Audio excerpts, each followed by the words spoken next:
I am Kim with your weather for the day.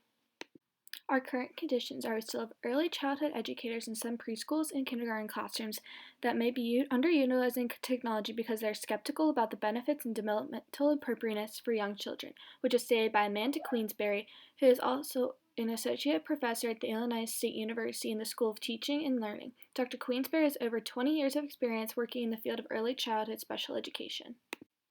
As this progresses, we will start to see that 40% of children are visual learners, as stated by Rita Dunn, a professor at St. John's University for nearly 40 years, and this will begin to cause a storm, which raises the question, to what extent does the use of icons and technology improve the effectiveness of learning in children 0 to 8?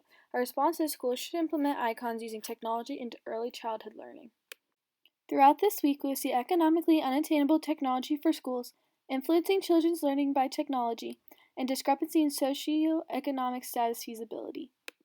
Some common misconceptions of this storm is that some researchers believe that the use of technologies may impede these children's social, emotional, physical, and cognitive development, stated by Ting Hings, an assistant professor at the National Tsinghua University in Taiwan. She had been a preschool and kindergarten teacher in Taiwan and in the United States.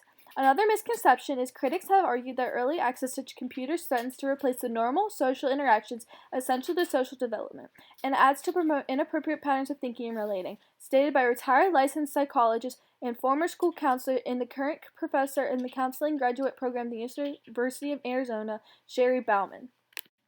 Throughout the country, we are seeing a lack of access to technology in the West, where the storm is coming from, which is allowing for the storm to grow.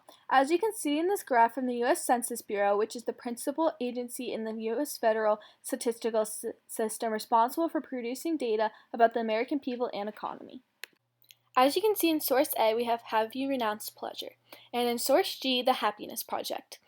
We will see both of these sources in relation to education of young children. Source A, we have a study done on how children react to their world visually. And in Source G, we will have iconology in Disney World and how this relates to how young children see the world.